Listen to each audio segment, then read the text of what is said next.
Esses dias surgiu ali no meu Facebook uma discussão muito interessante. Alguém escreveu o seguinte, quer ver?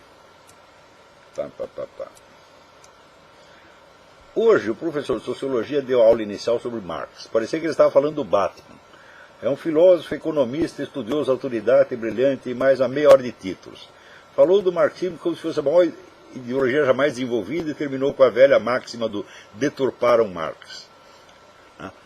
Então, bom, são centenas de pessoas que me escrevem essa coisa. Porém, perguntam, o que eu devo fazer? Eu digo, escuta, faz 20 anos que eu estou escrevendo artigos, dando a vocês todos os elementos para desmascarar esse tipo de professor.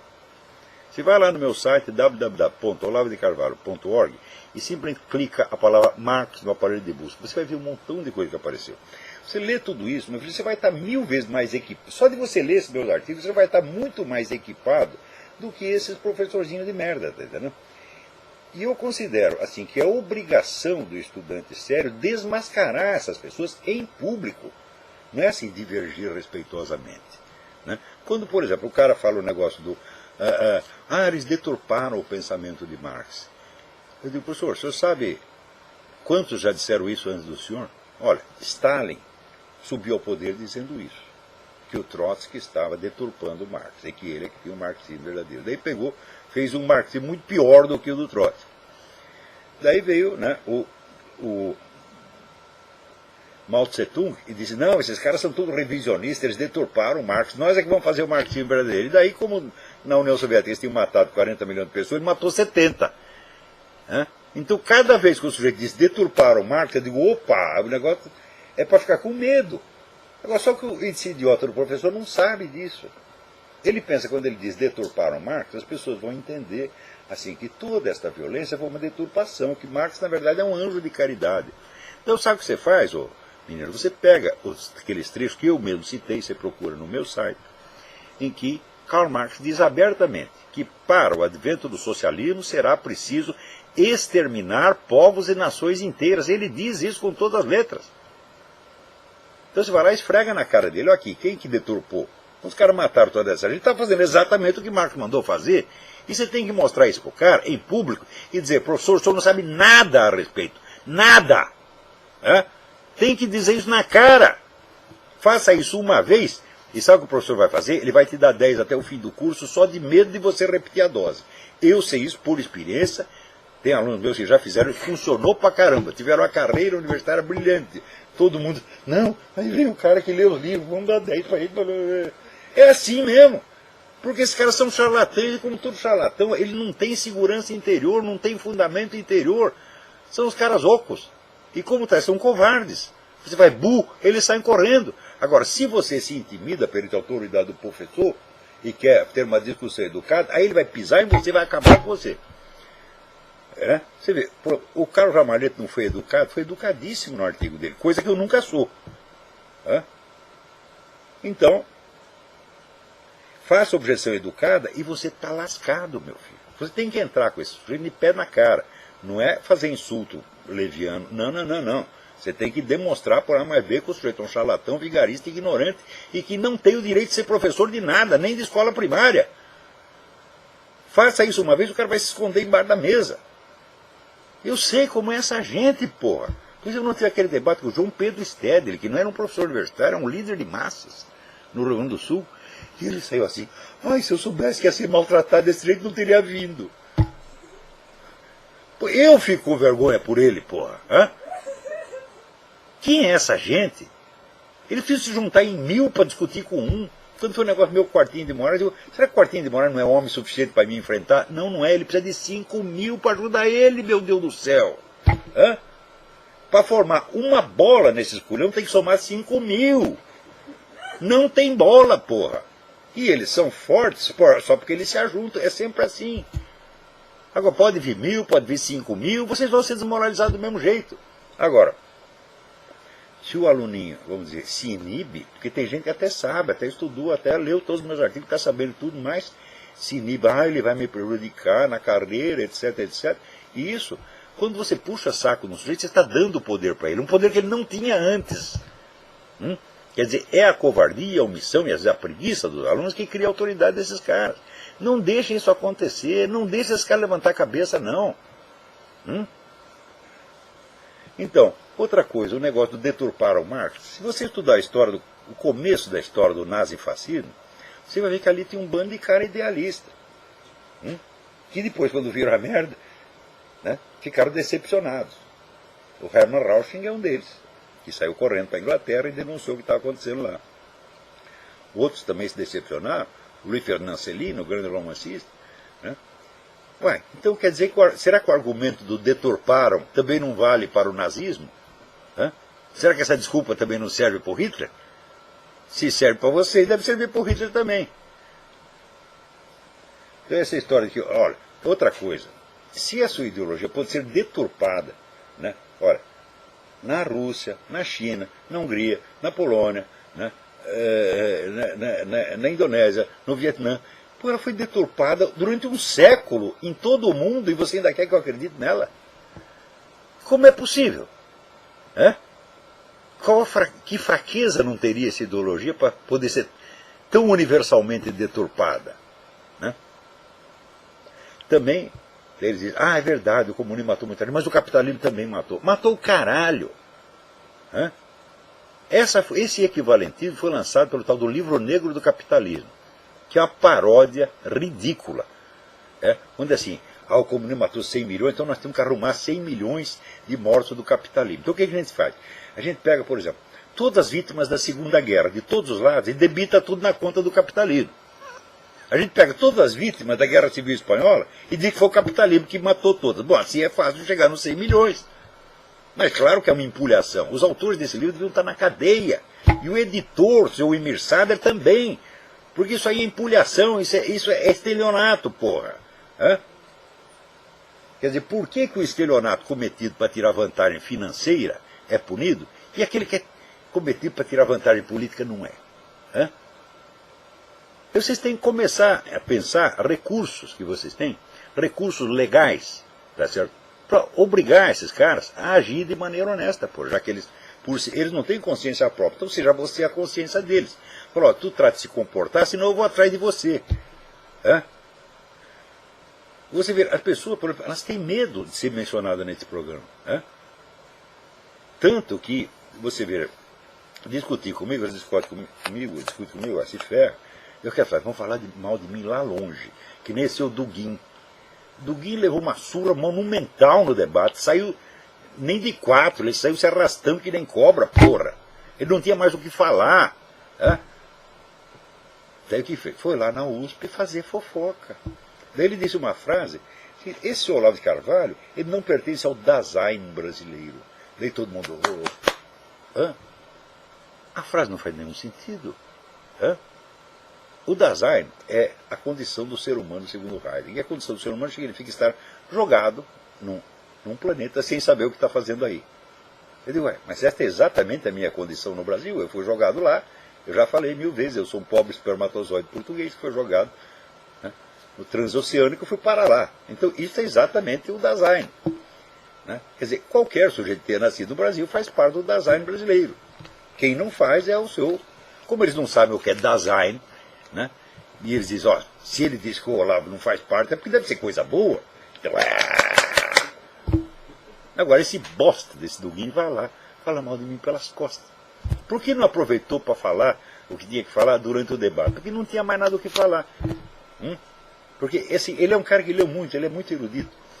Mas é erudição totalmente desconjuntada e ele faz conexões que são puramente analógicas, simbólicas, achando que são coisas factuais reais. A mistura de René Guénon com Karl Marx só pode dar nisso, porra. Ele precisa... É curioso, esse pessoal é tão burro que lá pelas tantas, na conferência dele na USP, ele citou o Alain de Benoist. Alain de Benoist é o líder da direita mais extremista que tem na França. É direita extremista, evolucionista, racista, declaradamente racista. Tá certo? Acha mesmo que esses inferiores têm que ser liquidados. Ele vai lá, cita o Alain de Benoist, como ninguém sabe o que é. Ora, porra! Né? Agora, ali, na cabeça do Dugin, né, mistura-se Alain de Benoit com Karl Marx, com René Guénon, né, com aqueles nacionalistas.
Não entendendo nada do que eles estão fazendo.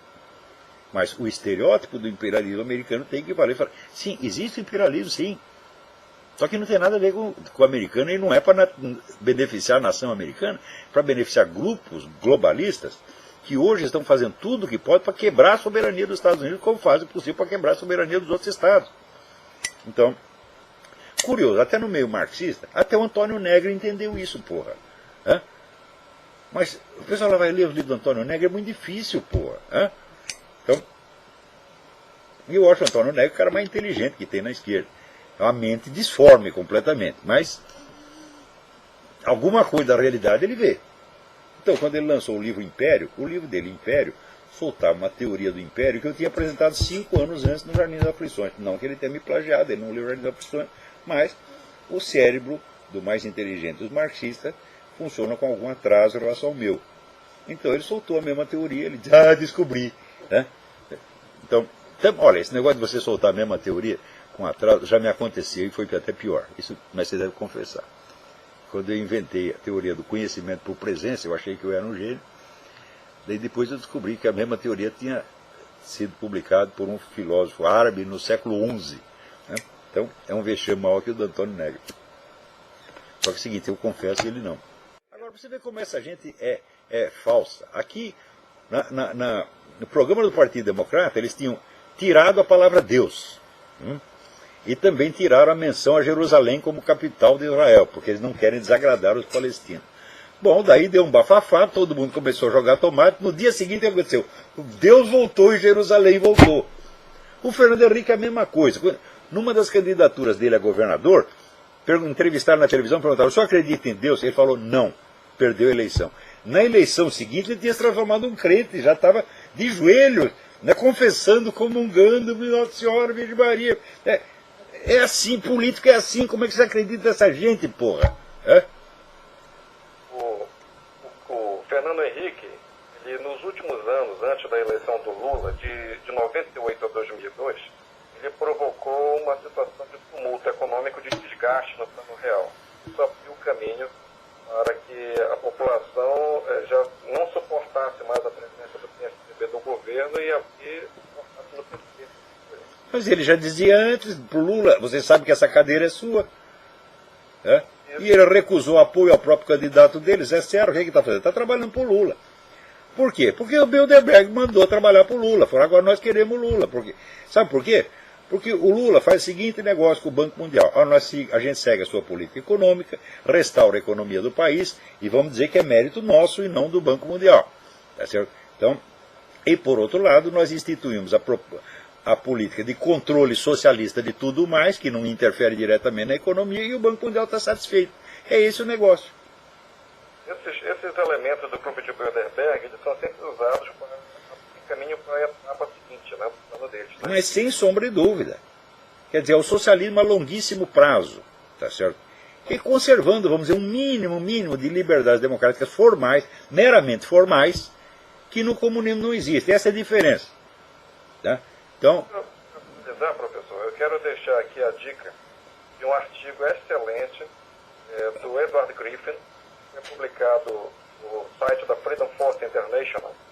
E este artigo se encontra traduzido para o português numa série de 4 partes, né? O nome do artigo é O Futuro Está Chamando. O Futuro Está Chamando, por G. Edward Griffin, Griffin. Tudo que este Griffin escreve é importante. Ele é um dos grandes repórteres aqui dos Estados Unidos. Descobre coisas do Arco da Velha. Recomendo também que vocês leiam o livro dele sobre a ONU, The Fearful Master, O Senhor Temível. Tá certo? Esse artigo ele está publicado traduzido em português, né, numa série de 4 no Google. Ele começa falando sobre o abismo entre individualismo e coletivismo. Né? Ele fala também sobre o jogo de poder entre os socialistas fabianos e os leninistas, a ação do CFR nos bastidores do poder, desde o Coronel House, e também fala sobre ações dos inimigos internos que têm chegado ao poder. É de hoje, o Obama não é um primeiro. Olha, se bem que a contraposição de individualismo e coletivismo não é como os liberais costumam apresentar e não é como o senhor Duguin a apresentou, que ele segue o mesmo conceito, ainda que com o rótulo oposto, com o signo oposto. Ele é a favor do coletivismo, e os liberais a favor do individualismo. Acontece o seguinte: historicamente, o individualismo, que foi introduzido como ideologia na Revolução Francesa, ele culmina necessariamente no coletivismo, porque você não tem mais as ligações culturais, religiosas e morais orgânicas que coerem a sociedade. Você espalha os indivíduos, então daí aquilo vira um caos, e o único jeito é você instituir agora um coletivismo desde cima. Então há um jogo dialético dessas duas coisas. Tá certo? E por exemplo, atualmente você não tem um individualismo extremo na moral sexual, cada um pode fazer o que quiser, não é assim? Então tem o total individualismo. Resultado, vem os controles governamentais em lugar da moral que já existe na sociedade, que é a moral que ninguém instituiu, que foi se desenvolvendo sozinha, por experiência. Então, por assim, vamos chamar de moral orgânica. A palavra não é muito certa, mas quer dizer, é a moral natural da sociedade. Você corrói a moral, cria um individualismo onde cada um só está pensando no seu direito ao prazer, e em seguida, para defender esse direito ao prazer, se instituem novos controles, agora governamentais, controles mecânicos, tá certo? E tá aí o coletivismo. Então, individualismo e coletivismo não são termos opostos, são termos complementares dialeticamente. Isso é importante entender. Então, quando o liberal faz apologia do individualismo, às vezes ele não sabe o que está falando, porque não estudou o assunto suficientemente. Eu sugiro os livros do historiador francês chamado Xavier Martin. Xavier Martin escreveu vários livros sobre a ideologia da Revolução Francesa, e essa conexão de individualismo e coletivismo, que ele não expressa exatamente com esses termos, fica ali claríssima. Então, toda a ideologia da Revolução Francesa era baseada na noção do indivíduo humano entendido como organismo independente. Quer dizer, cada organismo tem uma vida própria por si mesmo. Tá certo? Ou seja, ele não tem conexões culturais, ele não tem uma herança, né, moral, aliás, nem biológica, ele é uma totalidade em si. E daí, como é que você faz para organizar uma sociedade constituída de individualidades absolutas autônomas? Só pelo regulamento estatal. Então aí vem o coletivismo. Então, preste atenção, individualismo não é um valor que possa ser defendido, é um elemento puramente ideológico, que culmina na sua ideologia complementar, o coletivismo. Então, olha, nesses negócios, gente, a ignorância medra e abunda, tá entendendo? Gente que nunca estudou merda nenhuma. Por exemplo, a pessoa fala, o que eu vou responder ao professor comunista? Eu digo, olha aqui, na minha biblioteca tem 1000 livros sobre o comunismo. Contei a semana, mais de 1000. Foi o que sobrou. Depois de eu vender muitos livros das minhas viagens, mudanças, só tem 1000 aqui. E desses 1000, eu li pelo menos uns 600 e os outros uso como consulta. Então, eu estou estudando o negócio para não falar levianamente. Nós temos aí um seguinte problema. Essa cultura ou subcultura marxista é imensa, imensa. Os caras publicam um livro atrás do outro, eles dominam a universidade, publicam milhões de teses todo ano. Então isso quer dizer, dá para o sujeito passar a sua vida dentro da subcultura marxista e não saber nada fora dela. É perfeitamente possível. Aliás, é até difícil você sair dela, porque uma vez que você pegou o filão, você lê um autor marxista e outro, e fica dentro daquilo, naquela espécie de autopersuasão hipnótica. Eu me lembro que eu fiquei 8 anos estudando marxismo. Um dia caiu na minha mão o livro do José Ortega y Gasset, La Rebelión de la Masa, né? E o autor era flagrantemente anticomunista, e eu li aquilo e perguntava assim, meu Deus, como é possível um anticomunista ser tão inteligente? Porque eu acreditava que os marxistas tinham o monopólio da inteligência. Por que eu acreditava isso? Porque eu só lia livro marxista. E eles me pareciam o suprassumo da inteligência. Daí, eu falei, peraí, é melhor ler outras coisas. Daí comecei, né? Eu procurei outros autores conservadores, liberais, etc. E li até mais disso do que tinha lido o marxismo. Daí eu vi a miséria intelectual marxista, que é uma espécie de autofagia. Eles se comem uns aos outros. Aquilo é uma suruba intelectual permanente. Está entendendo? É troca de casais de intelectual. É só isso. E quando você sai daquele universo e procura ver a coisa um pouquinho mais ampla, diz, meu Deus do céu! Esses marxistas são intelectualmente uns micos, eles não são nada. Isso aqui é nada. Né? Se você, eu imagino, por exemplo, você pegar, sei lá, Hobsbawm. Pegamos o Hobsbawm, né?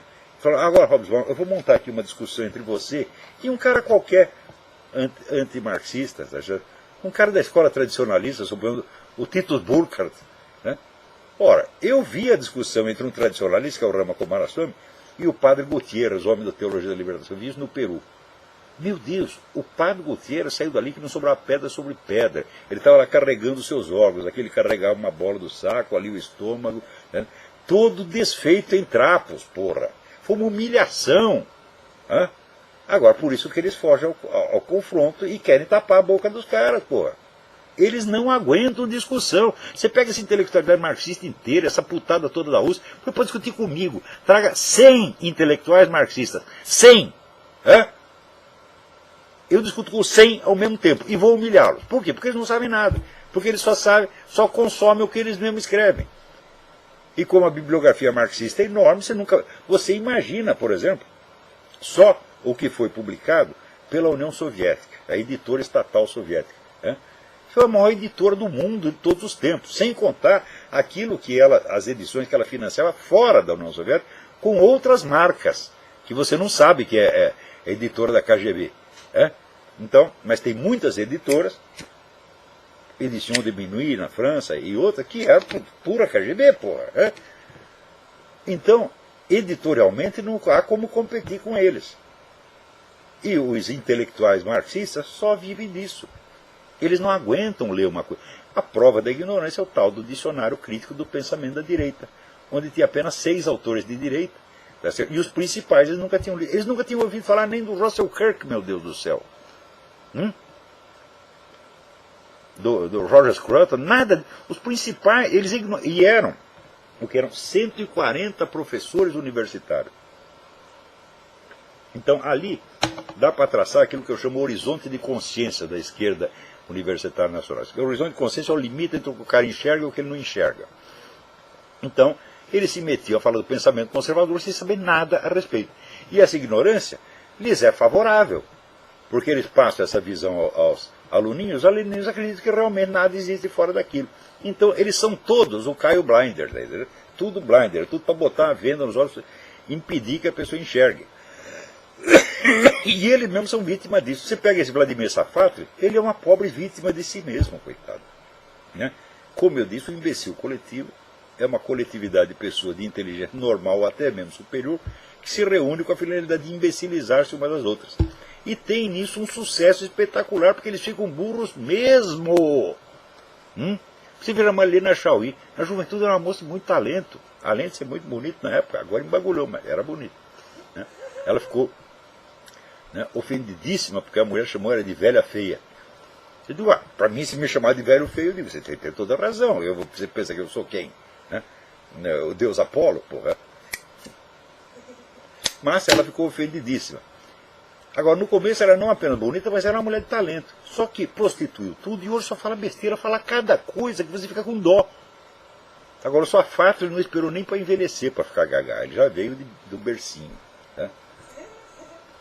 Então,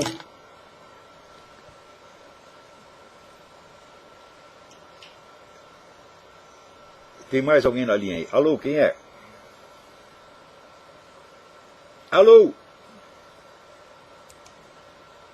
E fudeu.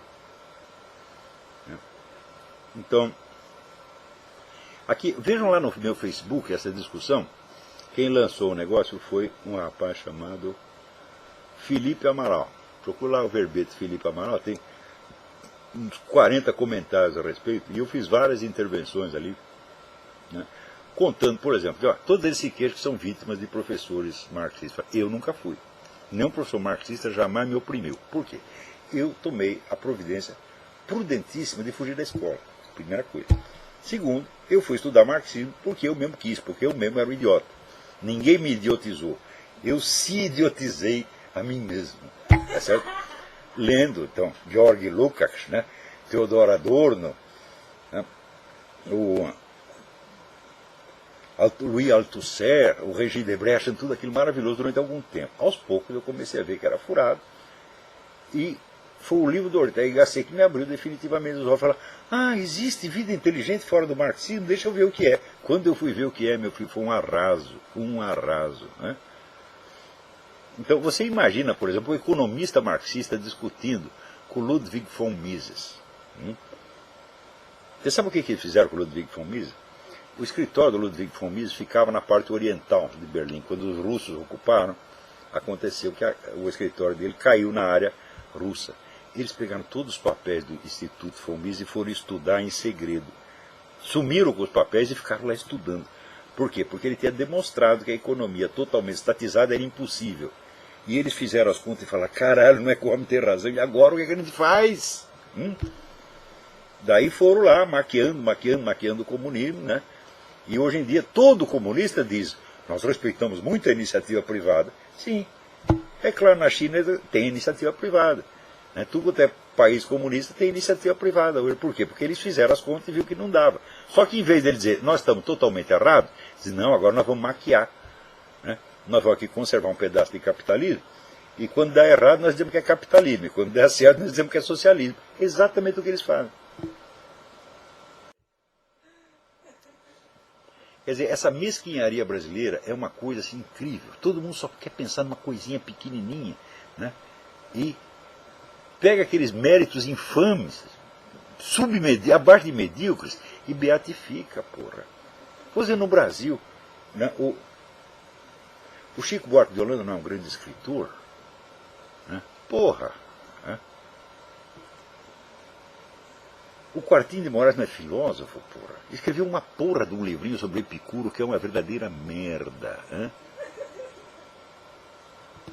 O Mota Peçanha, que é um coitado, um cérebro em decomposição, um sujeito incapaz de somar 2 mais 2, não era filósofo? Leiam lá o meu livro Jardim das Aflições, que eu fiquei até com dó do Mota Peçanha. Eu falei, não vou falar mal dele, porque ele está tão fraco, ele está tão... De fato, logo depois ele morreu, porra. Estava fraco até fisicamente. Então,